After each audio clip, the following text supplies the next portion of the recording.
And we are recording this just so everybody knows. Okay, cool. So we're going to talk a bit about kind of market research 101. This presentation will be about half hour, 45 minutes. I haven't timed it before because this is kind of a mishmash of a few different presentations I've done in the past. So bear with me here. So we are going to cover a lot of topics in a very short period of time. So what we're going to go over today, we're going to talk a little around how to do what is involved in kind of your overall environmental analysis, an industry analysis, which is called a PEST or a pestle analysis, which is one of your deliverables this week. We're going to talk about what is market research specifically, why do we need it, types of market research that you can do, secondary research sources, which Paula covered a lot of those already today. We're going to talk around customer analysis and market segmentation. And then we're going to go over just some sample customer profiles, and there's going to be an exercise there you guys will do in your own time, which is one of the deliverables. Then we'll move into kind of competitor analysis, and then SWOT analysis and environmental. That should have been deleted. So we'll finish at SWOT analysis. And then just so everybody knows, everyone's aware, for the competitor analysis, there's going to be a lot of extra documents that will end up on the Mighty Network that we won't go over in this presentation. They're just things to help you kind of start categorizing all your competitors and collaborators in your space as well. So definitely keep an eye out for extra documents to kind of support you in that kind of research mode, okay? So first thing we're going to go over is environmental analysis. And the analysis of I can just move you guys so I can't see anybody right now, just so you know. So the analysis of a company's environment is comprised of various elements like its affiliated industry, the market itself, your customers and competitors. And it's all about getting, when we do an environmental analysis, it's all about getting a big picture perspective. So all of that, like learning about all those things is what we call an environmental analysis. So if you want to do a business plan, which I recommend you all should do one, a component of the business plan is called the environmental analysis. So everything we covered today would be the things that you would put into that. We know that all businesses are influenced by their environment, and there are several environmental factors, economical or social factors, along with political and technological factors that play a role in companies' decisions as they reveal levels of opportunities and risks for your business. Information is gathered, for proper decision-making on issues such as location, for example, like allowing a company to appropriately determine its physical location, the look and feel of its premises. And these factors are analyzed to evaluate external business developments, and it's up to, you as the owner and or managers to adjust to your environment, or else adequately influence the environment in a way that allows you to be sustainable as a business. And there are different methods available to kind of analyze a company's environment, which is what I'm going to be explaining throughout this presentation today. So the first method that we're going to look at to analyze your company's environment is what we call an industry analysis, and more specifically, what's called a pestle analysis. And this helps us to kind of learn, how is your industry evolving? What is happening, in that industry? What does the future look like for your business and for your industry as a whole? What do you have to do to maintain the business you've already built and the customers you've already obtained? What market factors are actually, could impact you? What is the condition of the competitors? What's the availability of suppliers? And the whole point of doing an analysis like this is to, as I keep saying today, it's to make you an expert on your industry. Now, businesses are greatly influenced by their environment, as I already mentioned. All situational factors which determine day-to-day circumstances impact businesses. So businesses must constantly analyze the environment that they're in, which is called the trade environment, and their market. There are many strategic analysis tools that a business can use, but some are much more common than others. And the most used detailed analysis of your larger external environment is called the pestle analysis. This is a bird's eye view of the business conduct. Managers and strategy builders use this analysis to find where their market is currently trending, okay? It's also helpful so that we can foresee where your organization will be in the future. And a pestle analysis consists of various factors that affect the business environment. And each letter of the acronym signifies a set of factors. And these factors can affect every industry directly or indirectly, and they can affect you both positively and negatively. So the P in the pestle, oh, sorry, I guess I should cover that. So, so obviously you can see it on the right of the slide here. What pestle actually stands for is the things we look at, we look at political factors, economic factors, sociological factors, technological factors, legal factors, and environmental factors. And we'll go over each one in just a little bit. So the first one, P, stands for political factors, and this takes, the country's current political situation kind of into account. It also reads the global political conditions' effect on the country and on business. So when you're conducting this part of the analysis, you have to ask questions like, what kind of government leadership is impacting, my business? So we look at government policies, are there taxes, are there laws, are there tariffs, trade tariffs that are coming into place? What's the stability of our government look like? Is there any entry mode regulations into my market, into my industry? Are there any upcoming legislative changes that will affect our business? How might international conflicts affect my business? And what will happen if the government funding in your industry is increased or decreased? Obviously, right now, when it comes to political factors, as well as larger kind of economic factors, COVID is having a massive effect on, the business industry as a whole. So doing an industry analysis right now when it comes to political and economic things that can affect your business, obviously you've probably already done some of these in your head, but it might be a good idea to really take stock of what's really happening right now and what the long-term effects of these could be. For economic factors, these are ones that conclude kind of the direction in which the economy might move. So businesses analyze this factor based on the economic environment, and it helps us to set up strategies in lines with economic change. And these include, economic factors are included on a national level, and they include kind of economic growth, current interest rates, exchange rates, inflation rates. What's the consumer confidence levels right now? Are people buying houses? New housing starts is always a good temperature taker for how the economy's doing. And then obviously looking at any global events like COVID that are impacting, your business. As well as you can also look at a regional level when you're thinking of the economy, are there any industry strikes? Are there any downsizing in my industry? Is there an unemployment rate in my region that, could be impacting my business? So again, this is big picture stuff, but it's good to really understand your industry and the things that could impact you as a whole. The next one we look at is sociological factors. So here we look at cultural aspects, including health consciousness, age distribution, career attitudes, and emphasis on safety. You will also want to evaluate how fads and changes in consumer preference will impact your business. So for example, Canadians, are, in relation to the rest of North America, are considered extremely health conscious, and we're becoming more health conscious. And we spend more today on keeping our bodies and our minds healthier than we did in the past, in previous generations. So we've become more cognizant of the importance of buying local, not only for the boost it provides to the local economy, but for the quality of products and services available for purchase. So that is a sociological factor, that is a trend in Canada as a whole, okay? Technological factors will definitely affect your business as well. So if you're operating in an industry where being on the cutting edge of technology is critical for survival, then you will definitely want to be in the know in respect to constant technological changes, research and development, anything around activity and automation that's happening kind of in the world and in your industry today.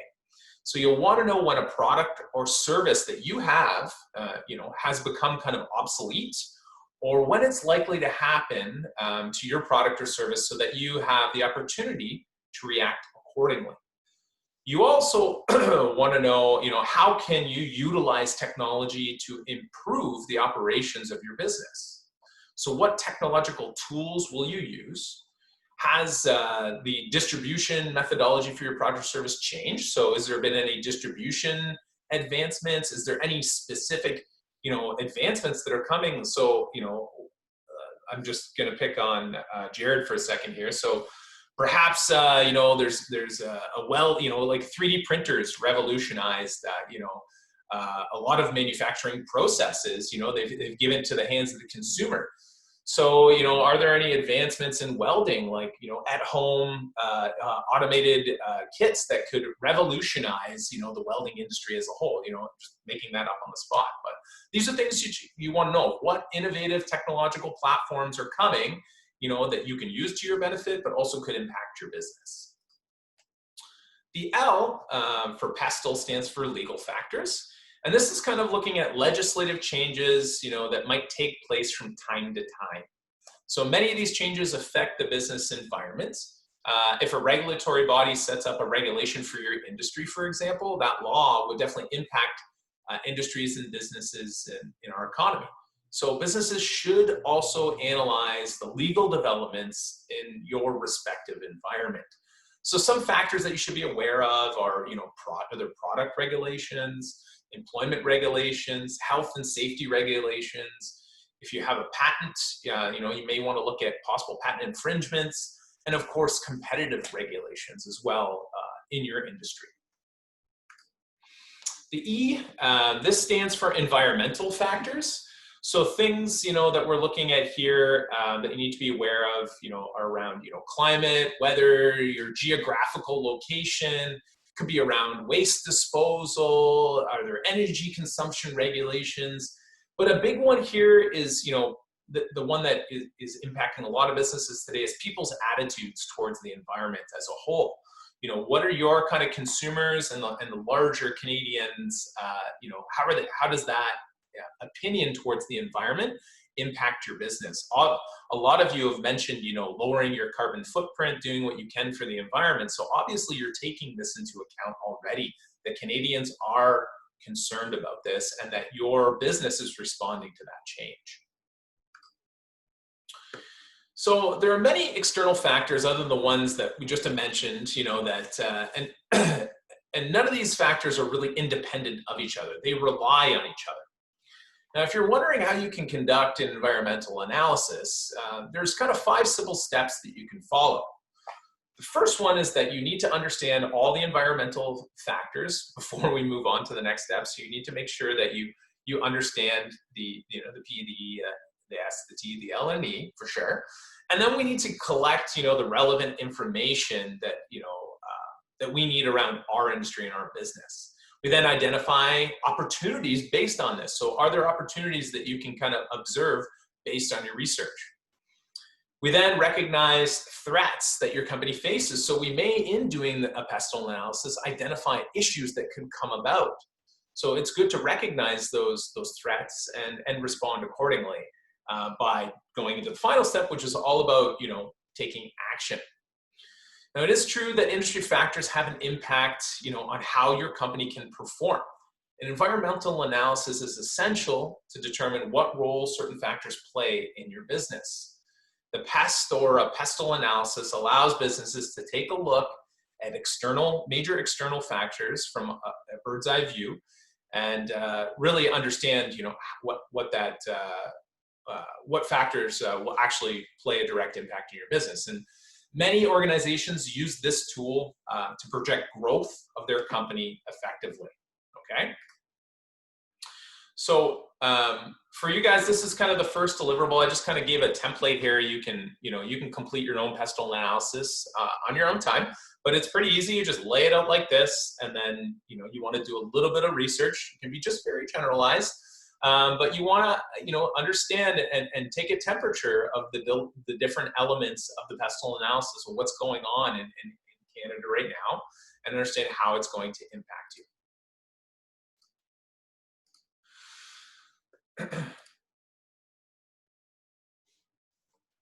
Now, it's important to continue to monitor your business for changes, by completing this industry analysis as part and parcel of your living business plan. So you always want to be on the lookout for trends that may impact your business in the short term, in the intermediate, or the long term, and both positively and negatively. Okay, so it is important to do this. I know some of the stuff seems like a pain in the butt, but there's a reason it's included in a business plan. It goes to show anyone who might be, a potential investor or potential future partner that you really understand how larger things can impact your business and you understand your industry really well. Remember, it's about being an industry expert. Next, we're going to look at the main method of doing an environmental analysis for a business, which is obviously conducting market research, which is kind of the main focus of what we've been talking about today. So why do we do market research? So when investigating the possibility of starting a new business, an assessment of your industry is a must in order to see if there is a gap or void that needs to be filled, and to gauge the market in which your product or service intends to fill that gap. This is an analysis of the market and economy that you will operate in and demonstrates an understanding of the current trends and characteristics in that industry. So first, we look at our industry, we identify a gap. You guys have already done that. Then we determine what the need is in that industry, and that's an area that gets a little gray because sometimes we already have a solution in mind for that need, and we just automatically put our solution in. We don't truly, some of us haven't truly done our research to know if the need we identified really lines up with the need that our customers have. So that's kind of where we're going to focus today and where we're going to focus the rest of the week, which is all about identifying those specific needs and making sure that the products and services we've designed actually line up accordingly, okay? So we identify that gap, we identify the need, we create our product and service, we figure out what our target market is, who we want to, specifically target. We know where we stand in relation to the competition and who they're targeting. And then we use this research to help develop our marketing mix. So industry trends are especially important because they help to identify opportunities for your product and service that will satisfy the needs of your particular customer base. Trends provide you with strategic information that can help you be competitive. So it's super important to do this. So successful businesses obviously have extensive knowledge on their customers as well as their competitors. But market research is the process of gathering this information, which will make you more aware of how the people you hope to sell to will react to your current or potential products and services. An extensive market research is required in order to understand who your customer really is and what it is that your customer really wants. Sorry guys, 1 second. You are a pain in the butt today. Jedi's just showing us what he really wants, like a good customer does. Yeah, he wants my attention, always. So when do we do market research? So market research is required, of course, before we start a business. So all of you would have done a little bit of research for sure before you decide to start your companies. But it's also important when you're introducing a new product or a new service. And it's also super important to maintain your existing businesses. So successful companies are always doing research on their target customers. They're always doing research on their competitors, and they're always doing research on their industry as a whole. And how does market research help? Well, there are at least 4 basic purposes of market research, as we just mentioned. So it helps you to analyze and understand your market. It helps to analyze the market's response to your product or service. It helps to analyze your advertising effectiveness. And it helps you with strategic planning for your business, moving towards growth and moving to profitability in the future. Now, so there's different types of market research. And it's mainly composed of 2 sources of data. We have primary research, which is the gathering of original data. And we have secondary research, which is data that someone else has published. So what Paula showed you today was a lot of secondary research, and that's the main source that a lot, so usually it's kind of a 60-40 split. Typically, a lot of businesses will use a lot of secondary research when they're, sole proprietorships or small businesses, because conducting primary research can be very expensive. Now, the types of market research, again, involves two kinds of data. We have qualitative data and quantitative data. Now, qualitative is about, who said what and when, and it typically cannot be measured. An example of qualitative data would be, if you surveyed a bunch of people and most people surveyed indicated that they really enjoyed their running club experience and it was the best they ever had. This cannot be measured, it's more qualitative. And quantitative data is numerical data. So it's the numbers, it's shown in tables, charts, and graphs. An example of this would be that 80% of the people surveyed said that they would buy a membership to my service. So it's measurable, okay? Now, primary research, which is our field research, which is typically more expensive, is done by gathering original data or data that doesn't exist already on our consumers and on our industry. Collection methods here of primary research data include observation, so observing your competition and observing your consumers. It involves conducting some types of experiments, trying out new ways. It could be new recipes for Jesse, so it's new ways of, of producing your product or service. So experiments often in the food industry, gifting industry are usually done through sampling. It's also surveys, which involve, questionnaires, over the phone, in person, through email, through social media. And it can involve things like focus groups or consumer panels. These are, time-consuming things. Obviously, there's a lot of bias that can come into play in a lot of these things. So primary research is tough, but I definitely think some of you should at least be conducting surveys if you haven't done them before. And we'll definitely be posting how to prepare your first survey if you've never done one before. It'll go up on Mighty Networks later this week. Now, secondary research, which is your desk research, your internet research, involves the summary of existing research and data, published previously and usually by someone else. So secondary research, as I said, costs far less than primary research.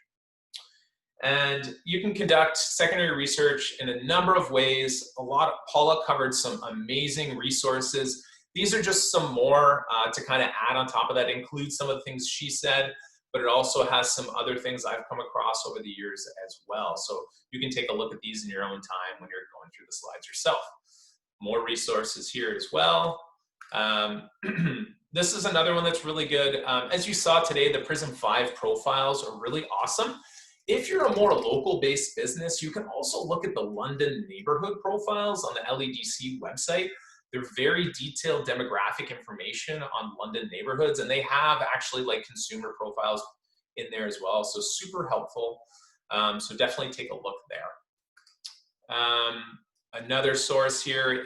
So if you're looking to have someone actually conduct some secondary research for you, you can actually use the Government of Canada. They have free research assistants that not a lot of people actually know about.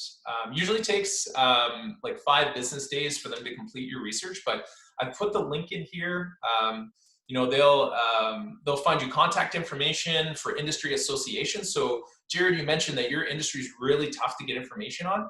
I recommend definitely you contact them because they're gonna have a lot of access to industry associations for welding and manufacturing that you wouldn't have.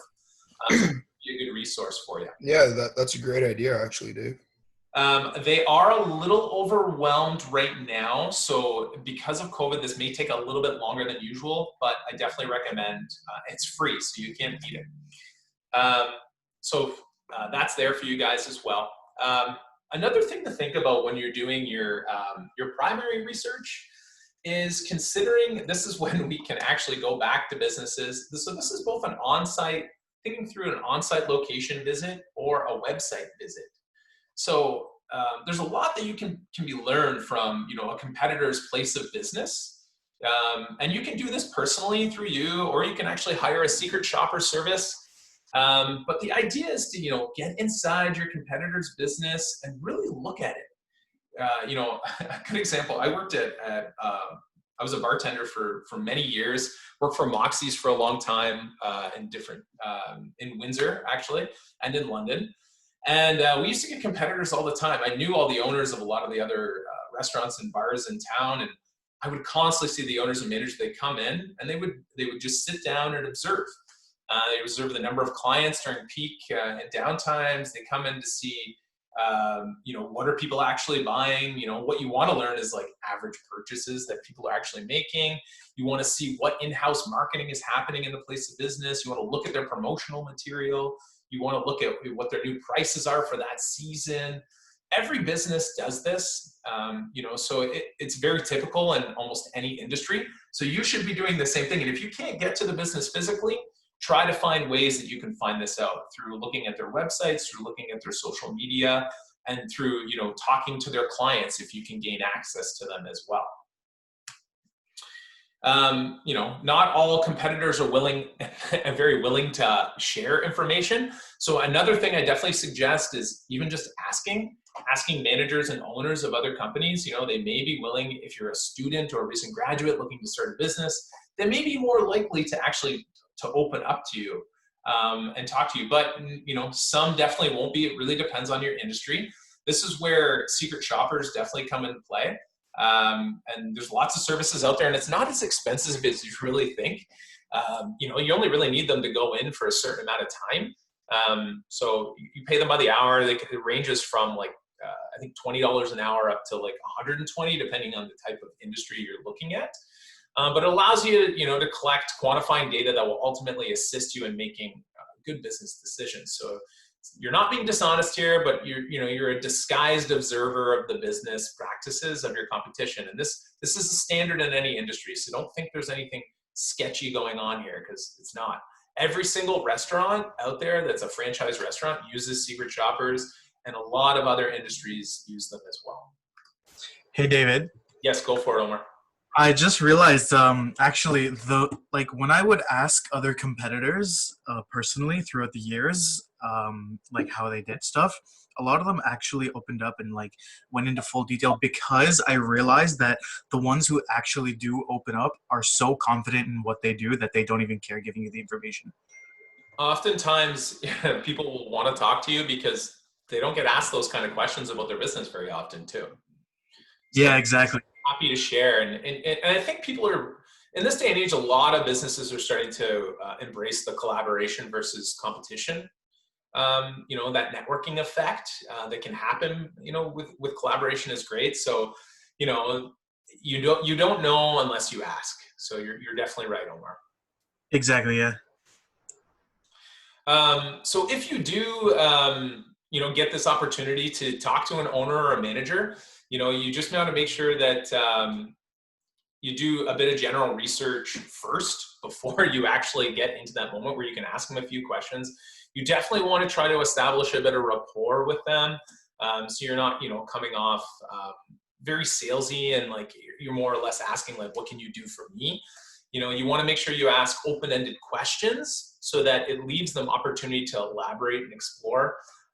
And you definitely want to try to kind of interview maybe outside of your immediate competitive region. So if you're thinking of doing business here in London, you may want to try to find businesses in Toronto or another area. So you may get a better response that way. Whereas if you were to ask here in your local community, and they would see you as a direct competitor, so they're a little less likely to open up. For my business, Border Pass, we get I would say probably about 6 times a year. I get a company or a prospecting company that calls us up or emails us, and they want to start their own business like ours, and they're usually in another country. But even if they weren't, we've had local-based businesses as well that we've helped over the years. That's just kind of our philosophy. So, information interviews with owners and managers of competing companies, super helpful way to gather information. Next, we're going to start to deep dive a little bit about customer analysis. So this is, looking at building those detailed consumer profiles, and that's done by gathering research on our actual customers. So, when doing market research, the majority of our research is done in this area around customer analysis, and we need to determine, what is our specific target market. We've talked about this. A lot of you guys know who your target market is, but do you know how much of that target market you can actually capture? And that's the idea here, to get more detailed so we know how much of the market we can really take. So for those who don't know the term target market, it's a group of potential customers that have both a need and a willingness to pay for a business's products or services. And you may have more than one target market. For example, it's very common to have a primary target, a secondary target, or a primary and then various secondary targets. And understanding the size of your target market really helps us to forecast our sales as well as our cash flow projections. And you need to determine if there is enough people who want to buy your product to assess if you will be profitable and when you will be profitable. Knowing your target market profile also helps in making critical and focused marketing mix decisions. Okay? So to help you define your target market, the following questions must be addressed about our customers. We want to know specifically, who are they? We want to know, where do they buy? Where do they live? How many of them are there in a certain region or in the entire nation? And then you want to shrink it down to specific pockets. For a lot of you, you're not a bricks and mortar business, or some of you will be a regionally based business. Others will just be completely online. But within that online space, you want to know pockets of people to focus on so that you can target your marketing. You also want to know when they actually buy. So is there a seasonality to the things that they purchase in your industry? And what specifically are they buying? Why do they actually buy it? And how do they buy it? And then you want to know, how much will they buy from you? And how often will they then buy it? So it's a lot of questions to cover, but it's important that we address all these to get a full picture of our customer profile. Now, variables to consider when identifying your target market are kind of these 5 main catch-all criteria that, kind of the catch-all of the questions that we just listed. So we talk about the geographical region. So is there a specific area, a specific city, a specific size of a region? Is there a specific climate or a specific population density that's relevant to your industry? Is there a demographic that you definitely want to have demographics to round out your customer profile? You want to know their age range, their income range, what's their ethnic background, what does their household look like? Are they, I always like the term dinks, are they dual income, no kids? That's the household I live in. What's their gender? So you definitely want to round it out with very detailed demographics. Psychographics are super important because it's around, your motivation to buy. So this is your consumer behavior statistics. So we look at lifestyle. So this is like what are their activities? What are their interests? What are their opinions? So this is those Prism 5 profiles are all about psychographics. So what do they actually, what do they read? Is that important to you? What are the benefits they want in their products from your industry? What is their personality like? So those criteria, the psychographics and the customer behavior criteria, is some of the most important in developing all of your marketing material. So your copy, your imagery, your video content, all of that is directed by these consumer behavior statistics and psychographics. Next, you want to look at your market size. You want to have statistics on your geographical region. So population densities, again, you want to have a percentage of consumers that might need your product or service. You want to have a percentage of consumers that would buy, and you want to estimate the dollar value figure of your market size, okay? You also want to understand purchasing criteria. What is valued most when buying, and how often do they buy it? Who influences their purchasing decisions? So there may be someone who does buy, and that is the person you're targeting. But oftentimes in different relationships for our customers, they're not the main influencer of that decision. So, obviously in the case where perhaps the user of your service is someone younger, they're, a teenager or a child, the person who actually, or it could be the other way, the parent is the one purchasing, but the children are the one directing the decision. sometimes it could be the female of the household, but she is the one who impacts the male's buying decision. So it depends on the nature of your industry, but oftentimes just because there is a user of your product or service, that doesn't always necessarily mean that they're the ones that are actually making the actual decision. Okay. Now, there are some variables to consider when identifying, more of a B2B target market for our products and services here that, are serving our business community. Things that you want to know here are more around business demographics. You want to know the number of businesses you could possibly sell to. What are the size of these companies? Where are they located? Who makes the purchasing decisions in this company? And how often do they purchase? You also can look up business psychographics as well. So you want to know what influences the purchasing decision of a company. Often it's going to be profitability and reducing costs in business. And then you need to know what needs does your product or service fill for those particular companies as well. Okay, so we're going to have some more detailed information around this will go up on Mighty Networks as well, some templates and some other considerations around B2B target markets also. So market segmentation is the next section we're going to talk about. And this is all about identifying that primary and then secondary target customers. So once you clearly define your target customer, you can target your marketing and your sales campaigns effectively. And that's why we do market segmentation. So this is about zeroing in on your target market and identifying your true client base. First of all, is your product or service international or national in scope? Or is it more likely that you will sell it primarily in your own region or your own community? As an example, one of my first businesses I had was a charter boat business. So I would take people out on boat tours. I had a friend who would come and play guitar. We had a barbecue on the boat. We'd cook them dinner. But the primary target market for that business, you would think it was, more people in my local region, but it was actually more of a national or an international kind of market. I was right on the border of Windsor, Detroit. So our main primary target market became tourists who would come to use the service, and these were people from all over the world. And we marketed pretty heavily in areas that would get our service out to the tourism community.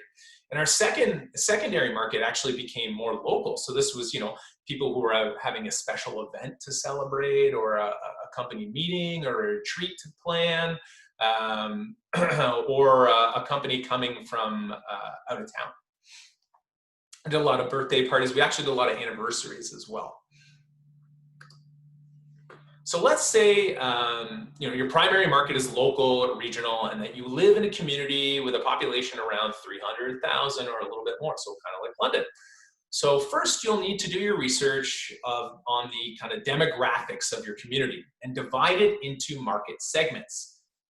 You want to know, age. How many children are there? Like, it depends on the age you're looking for. How many children are there? How many teens? How many middle age or elderly? You can divide all of London up by these statistics. How many men are there? How many women are there? What's the education levels here? So high school, college, university, income, where are the higher income areas? So this is all kind of that heat mapping stuff we looked at with Simply Analytics. You can look at marital status, single, married, divorced areas here. You can look at ethnic or religious backgrounds. You can look at family life cycle. So population of people that are newly married for 10 to 20 years, or people who are with or without children. The local and regional information should be available on Simply Analytics.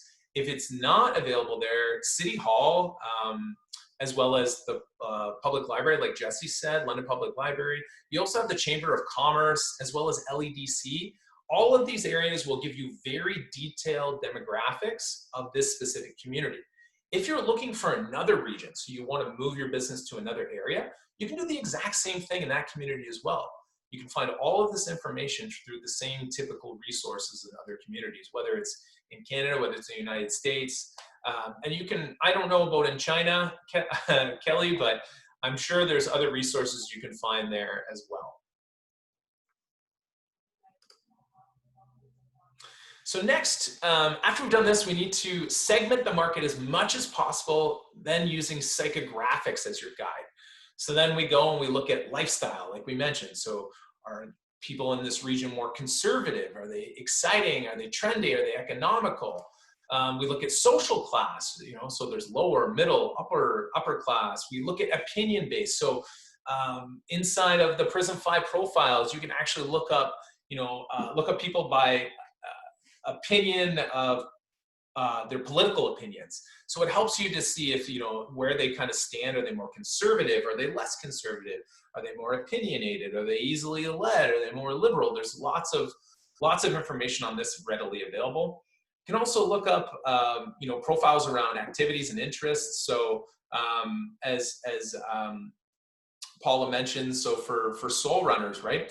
You may want to look at people who do other sports, other physical activities, and where are these people located and what do these people look like? Because those are obviously look-alike markets that could be very helpful for you. And then you want to understand their attitudes and beliefs. So, are they environmentalists? Are they security conscious? Are they very family-based values? So these are all very, very important for each and every one of your industries to round out a full profile and a full understanding of who these people are. In addition, you might want to find out how they purchase. So is it seasonally, locally, only in volume? And again, who makes these decisions? I'm kind of just reiterating a couple things here.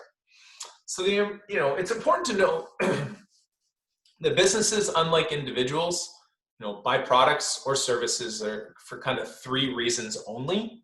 So it's a little bit different than your standard, your standard consumer. Mainly businesses buy to increase revenue, to kind of maintain the status quo in their industry, or to decrease expenses. So if you fill one or more of these, corporate needs, you may have found your target market.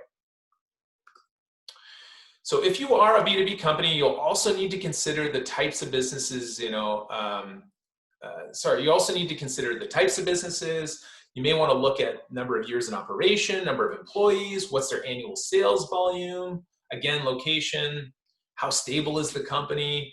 If you can get a look at their customer profile or their supplier profile, that's super helpful usually as well. This is industry information that you'll have to do a little digging for. This is where that government assistance might come in handy.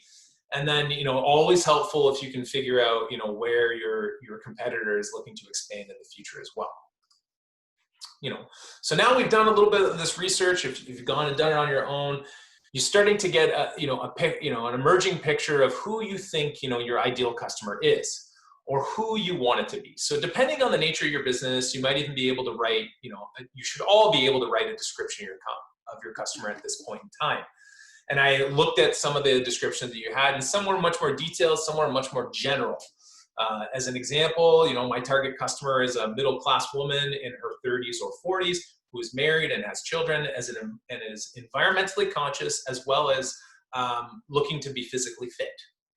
So based on the numbers you uncover in your research, you may even know, for example, that there are approximately 90,000 of those potential customers within a 1-mile radius of where you're thinking of doing business.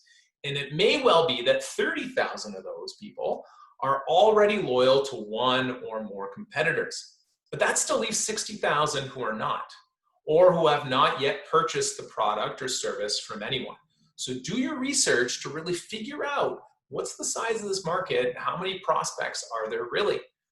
Often, prospective customers don't know about your company, or they can't tell the difference between your company and other companies. So it's your job, once you know who your best customers are, to target the group that you've identified, even if you have competition. So in addition, you may decide, using the example I just mentioned, that you'd also like to extend your target market to include women from 50 to 60 years of age. So if you go back to the basic reasons why people purchase goods or services, and can find ways to target your efforts to that age group, you may be successful in capturing an even bigger share of the market. On the other hand, what if you specialized your product or service and then researched your market? Maybe you're thinking of expanding, you do your research, But then you only discover that there are probably less than 75 people that you'll actually be able to buy from you. So first of all, if those 75, if you're B2B and there's 75 corporate customers who will spend hundreds of dollars on your product or service annually, then you have nothing to fear. But if those 75 are only going to spend $1 every decade on your product or service, then you need to go back, kind of back to the drawing board and of planning your business and perhaps determining a wider target market. But at least you are armed with all the information you need to start again and go in a different direction. Let's face it, there's a market and a target market for everything. And if you don't think so, I would say remember pet rocks. Be surprised how popular and how much pet rocks have sold over the last, I think 60 years they've been around. So we're going to talk a little bit more around your specific market segments now. So primary market, for those who don't know, for any business, is the number of current clients or those most likely to want the benefits of your product or service. This is the database for this target market is simply a complete and functional list of your current customers, so the people currently buying from you, and your most likely customers, so most likely to buy. Inattentively, many smaller businesses fail to kind of capitalize on the power of these current and most likely customer lists. Okay, so it's important to really take advantage of those who are already buying from you if you're one of the businesses in this program that's already selling. Okay, your secondary market are those who might want to benefit, from your product or your service provided. So they might. Remember, primary is most likely, secondary is those who might, and then others are those who infrequently would want the benefit of your product or your service. Okay, so that's how we kind of categorize our market segments.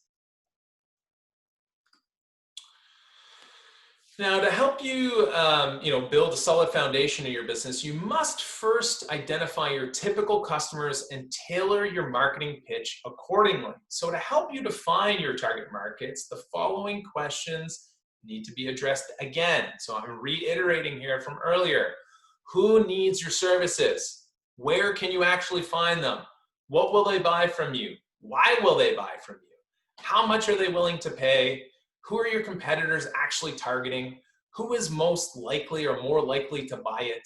What does their lifestyle look like? And which customer would bring in the most business? It's important. I've reiterated this multiple times, but you need to answer all these questions. I do not want to see generalized consumer profiles because when it comes time to spend money on marketing, general profiles do not work, okay? We want to identify how much of the market we think we can actually penetrate. So we have, when we're doing market segmentation, we have the total population. So that was that 300,000 we started with in the earlier example.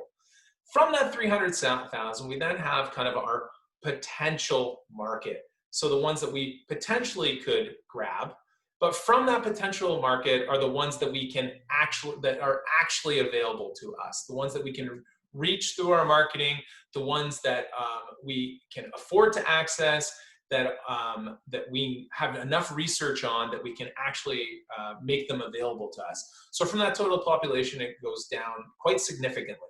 We then go to kind of our qualified available market. So these are the ones that, based on the criteria we're specifically looking for from that total population, these are the ones who are actually qualified that we actually might want for our business or our service. And from that qualified, then we then make our detailed target market. But we can't capture the entirety of a target market. It doesn't happen in business. So then there we end up with an even smaller area. It's the area that we can actually penetrate. The number of customers or the dollars that we can actually capture is what we think effectively through our marketing and our sales and from our research, the amount of people and the amount of money that we can capture based on this total population. So target market profiles, we use them to assess the customer segments that your business will serve. So when we actually, we go through, we do all this research, we eventually turn them into these profiles. And you guys have seen it, we saw examples of them last week. You've seen examples of these before, but it's important that they they target these kind of 8 areas. So they need to identify specifically who the target customer is. They need to show how your product or service in the profile will actually benefit them.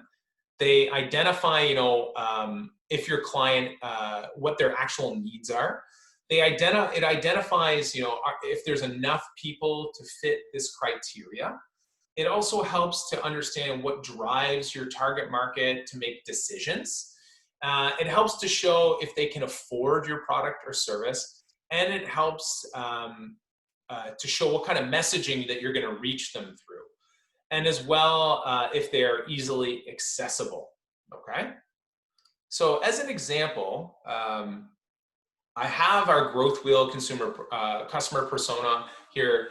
The word profile, the word target customer, these are kind of all used interchangeably. It just depends on what you want to call it. Today we're calling it customer profile. You can call it customer persona. It's just up to you. But this is a great template to use. This will be available for you to download. It has areas in here like your demographics.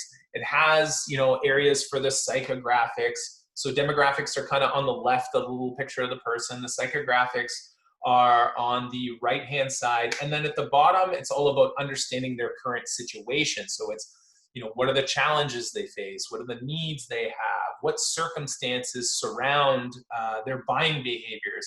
What's the environmental factors that influence their purchasing patterns? What resources do they need available to them? So this is just a good way to kind of start. If you've never done a detailed customer profile before, this would be a good way to kind of use it as a guide, okay? So this really helps us to kind of get a clearer picture of who your customers are and how many of them are kind of in your market area.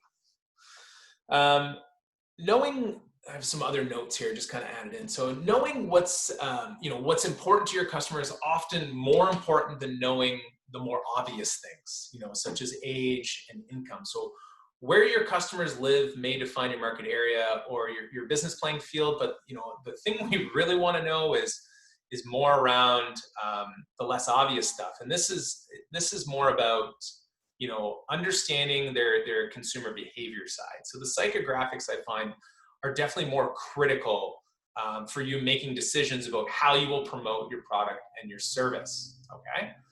So this is definitely going to be one of your deliverables is writing out a real and accurate description of your primary, your secondary, and any other customer segments using either this growth wheel decision sheet or another template that we'll make available on Mighty Networks, or your own template. You don't have to use ours, but we want to make sure that each of you have a detailed customer profile that you can use to make sound decisions, okay? Next, we're gonna look at understanding a little bit about your competitors.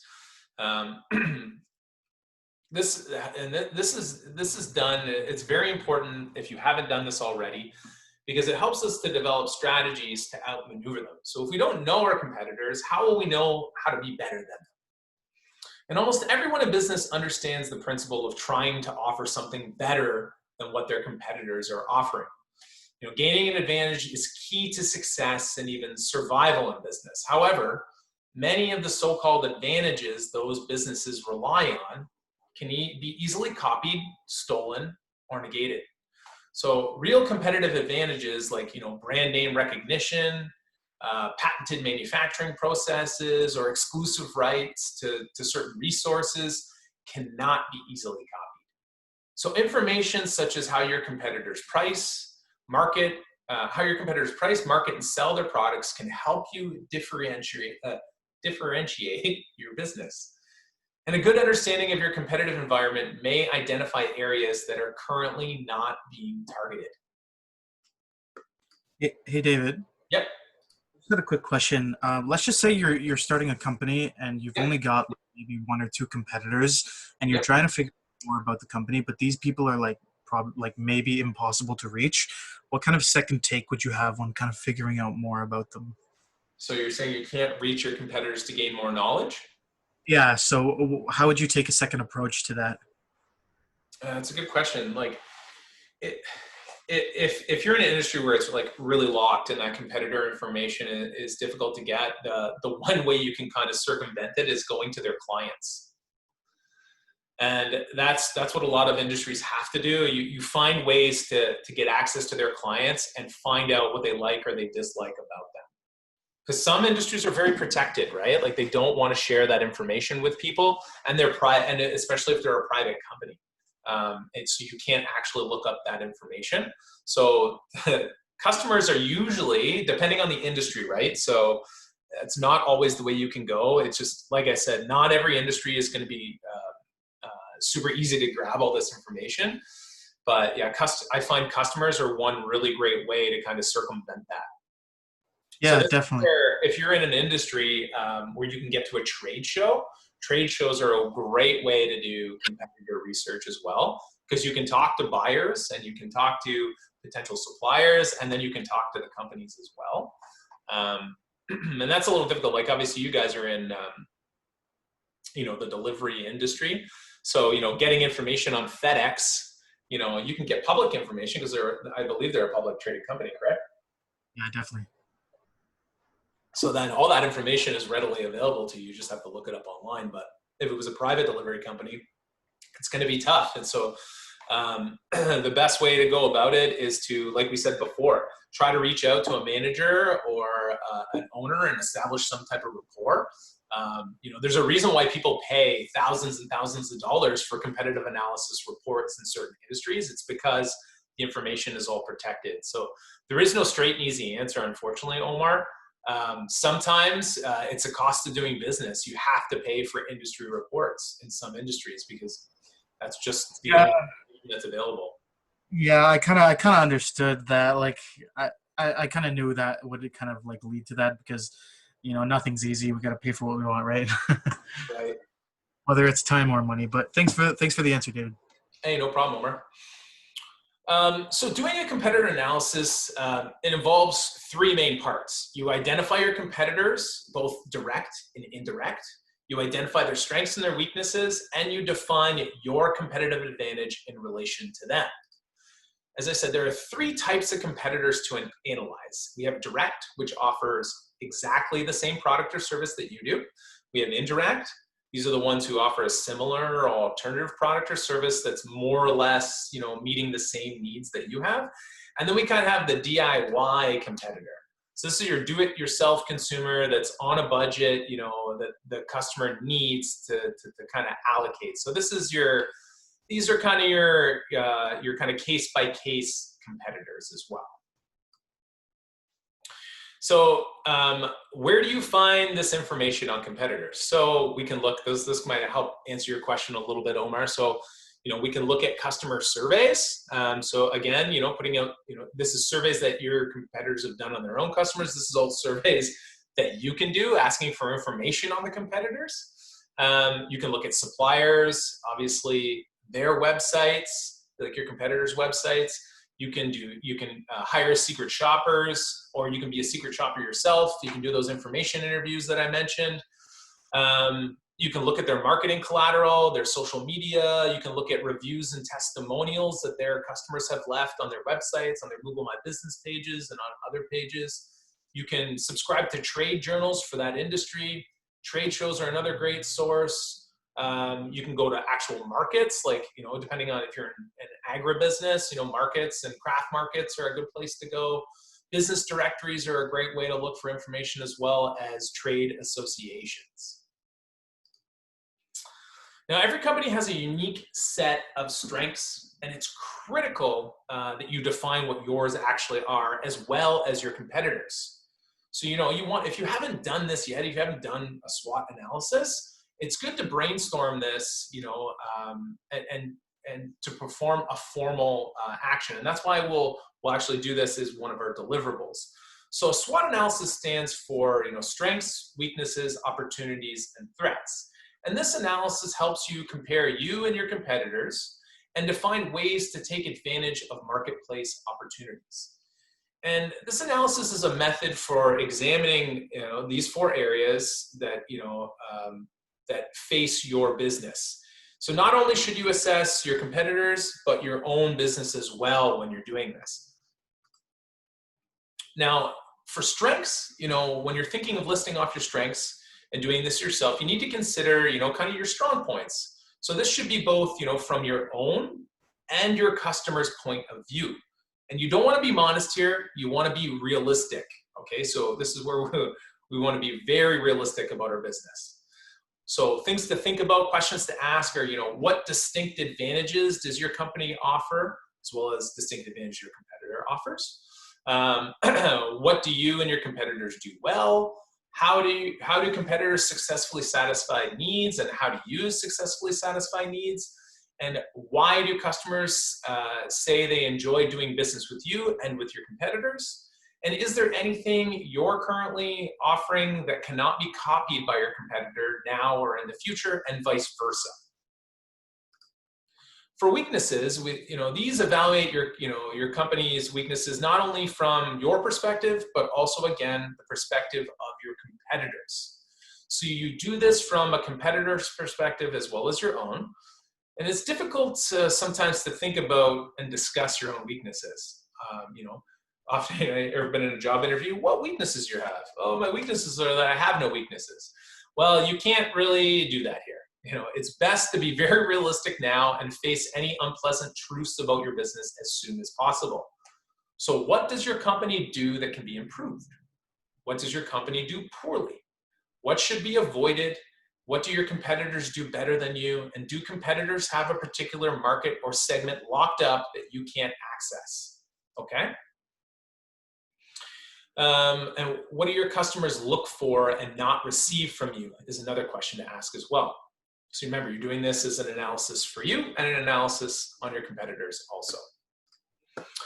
For next area to consider in your market is, are there any areas that offer some room to grow?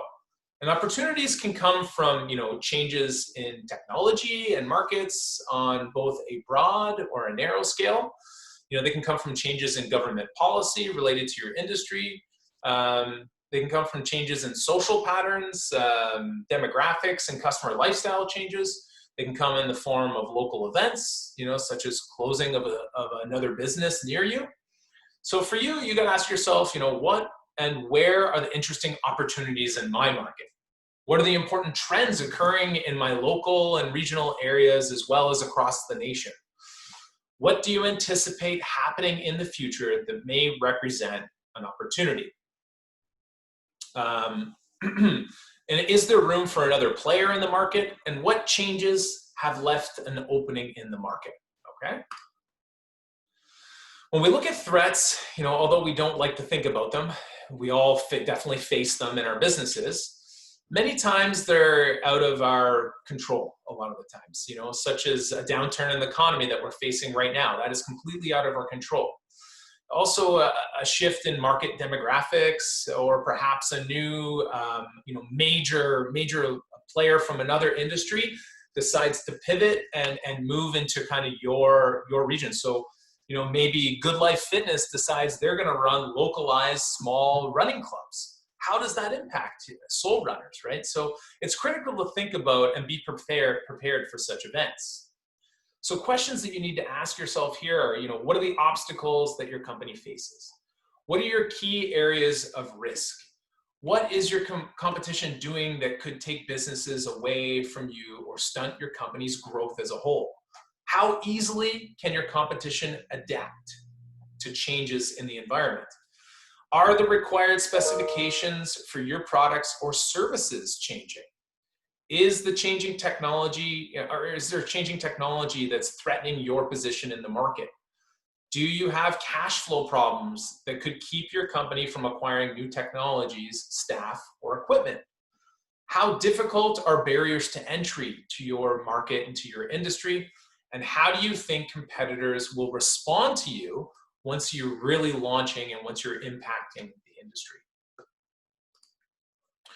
So understanding, why your strongest competitors have been successful will provide you with important information about your market's likes and the dislikes. And that's why we go through this. It's both to understand your strengths, your weaknesses, but also to understand, market's dislikes and likes, from that are based from your competitors, especially if you haven't actually launched into your industry yet. So it's not only important to do the SWOT analysis, it's important to be able to take action from these different things. So in this grid, we break the strengths, weaknesses, opportunities, threats kind of out, and these help us to kind of think of ways to create a strategy that will help us to take action in the future in our businesses. So the first we look at is kind of a strengths opportunity strategy. And this is where you pursue opportunities that are a good fit to the company's strengths. So after you've done the analysis, you have to look at your strengths and see, are there any opportunities that kind of align with these strengths? The next one we look at is a strengths to threat strategy. And this is identifying, how can you use your strengths to reduce a vulnerability to external threats that you've analyzed through your research. The next one is a weaknesses and opportunities strategy. And this is looking at ways that you can overcome weaknesses to pursue new opportunities. So you have identified some things that you do poorly. So, okay, how can you overcome those to create new opportunities and build a stronger market position and gain more market share? And then lastly, we look at kind of the weaknesses to threat strategy. And this is when you establish a defensive plan to prevent it becoming highly susceptible to kind of external threats. So this is going on the defensive to making sure that other people kind of can't enter your industry, your market, okay? So for our second deliverable of the presentation, it's going to be you kind of listing, it's going to be kind of I think this is a three-parter for the SWOT analysis. So for part one, you first list off your competitors and you list them by the type. So are they a direct, an indirect, or a DIY, or it's kind of a one-off?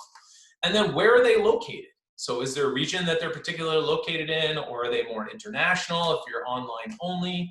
So this is what we want to know. Okay, so I want you to make a list here, at least 4. You should know at least 4 of your possible competitors, but if you've got time, you can list more as well.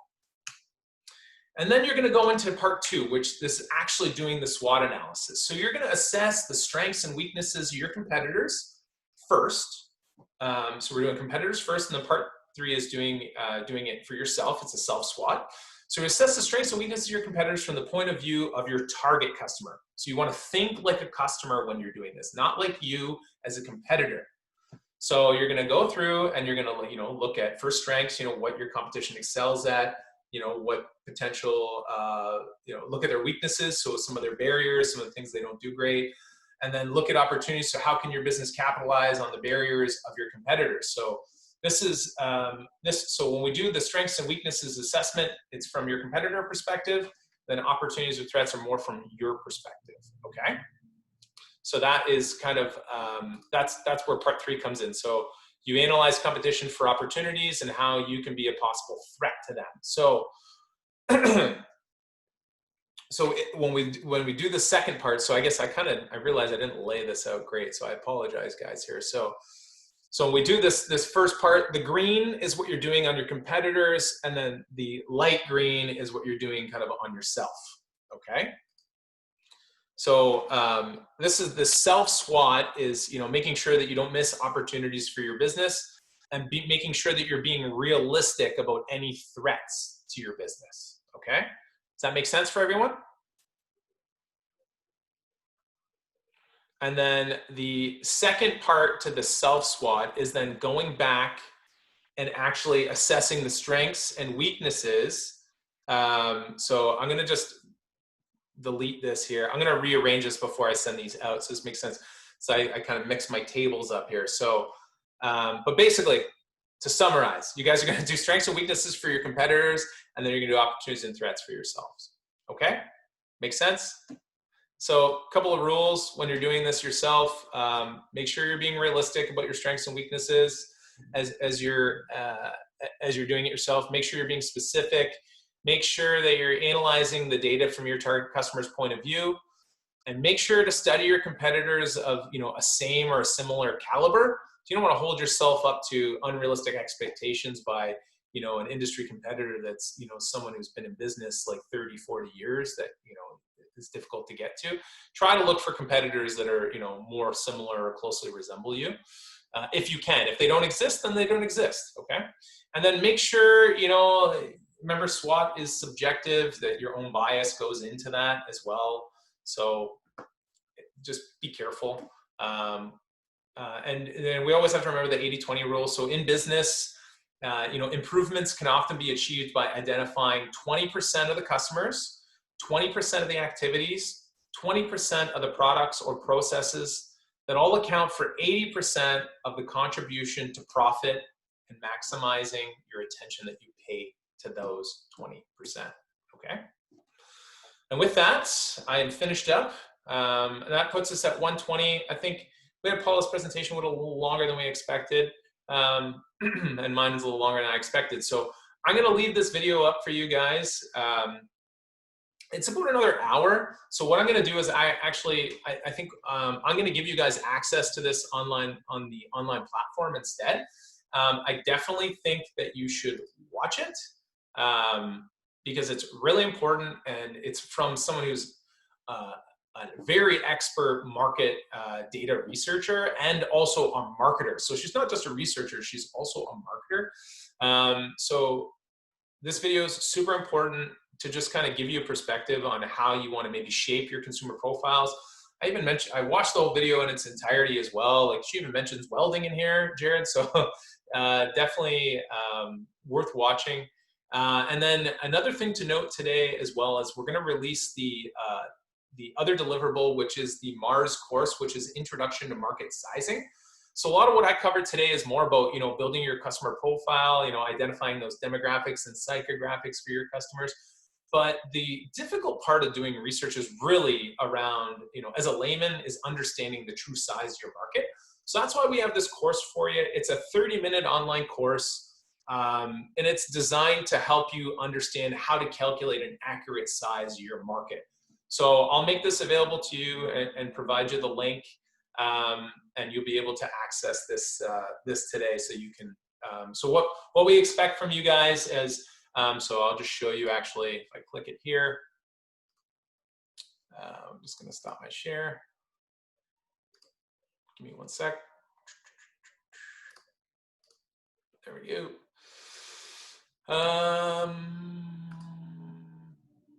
Nope. Okay, so when you're actually in this little course, there's like a table of contents, and you'll see all the content on kind of the left hand of the screen. We just want to make sure that your progress bar, so you just have to send us a screenshot of your progress bar that's 100%. That's how you'll kind of deliver or give us that deliverable. Okay? And I think with that, I am finished. So that leaves us with a half hour on here. If you guys want to stick around and have lunch together on here, you're more than welcome to. If you want to go off and do whatever work you got to do, you're more than welcome to. But this is just kind of open time. We'll leave the Zoom room open for till 2 o'clock. But yeah, thank you for staying with me. I know market research is probably one of the most boring subjects of the entire program. So I'm glad we got that out of the way on a Monday when we're still kind of a little bit energized. So if anyone has questions or comments or concerns about the presentation I did, now is definitely the time to ask it. Omar, go for it. This is more a question about one of the things you went over, but do you know where I can actually access the customer portfolio decision sheet? Yeah, the one that I showed you in the presentation. Yeah, I was just wondering where I can get my hands on that. Yeah, everything from my presentation is gonna go up online today. I'll put it up later. Okay. You guys will have those Okay. those decision sheets for you. I also have like some supplementary stuff because I know that consumer profile building for B2B and B2C looks a lot different. So I definitely have some templates and some other things I'm going to share with you guys. So that growth wheel one is great, but it's not for everybody. Everyone kind of likes to build their profiles a lot differently. So I definitely recommend I'm going to ask Paula to send us those Prism profiles too, just as a document. So I know there's a ton of profiles in there, but at least you can have those as well. One of the things I think I think I mentioned in my presentation is the neighborhood profiles in London. So LEDC really did a great job and developed a bunch of like consumer profiles for the different regions in London too. But you can even look them up, like Omar, like you can look up tons of different types of consumer profiles out there. There's lots of great examples. And you may find when you're doing research, you're like, okay, I'm starting to get shape of what this persona looks like. You can start to do a little Googling and you might be able to find like a template of one that someone's already done as well. So I think I had, give me one second. I think I had an example of one that I pulled up. I may have closed it. I thought I had it here. I did close it. I had just kind of an example one, and it was really light. I like to see a lot of content in there because the more detail you put in now, the more, like when you get into doing, building your marketing plan and your marketing strategy and setting budget, all of that is dictated by the cost to access these customers, right? And you don't want to just be so generalized that it's not going to be effective. And you'll know when you start paying for marketing and actually doing marketing, and whether it's word of mouth, you'll know what's resonating with people. Social media, the reason I love social media marketing is that you typically can see immediate results, and you can take your detailed persona profile, dump it right into a targeting platform like Facebook Business that you use for Facebook and Instagram ads, right? You can take a detailed persona, put all that content right in there, make your specific targeted ads, and immediately start monitoring over the course of 30 days and see what kind of feedback you get.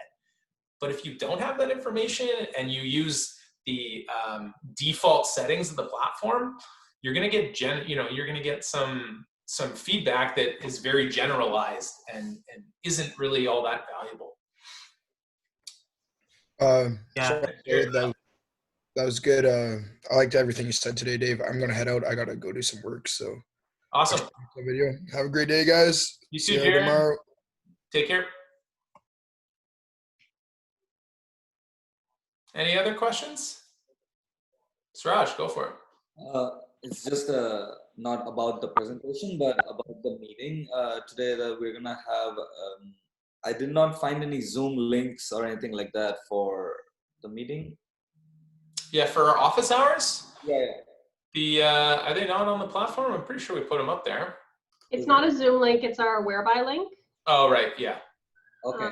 So it's on the platform. You can see it in there if you look at, I think we put it under events.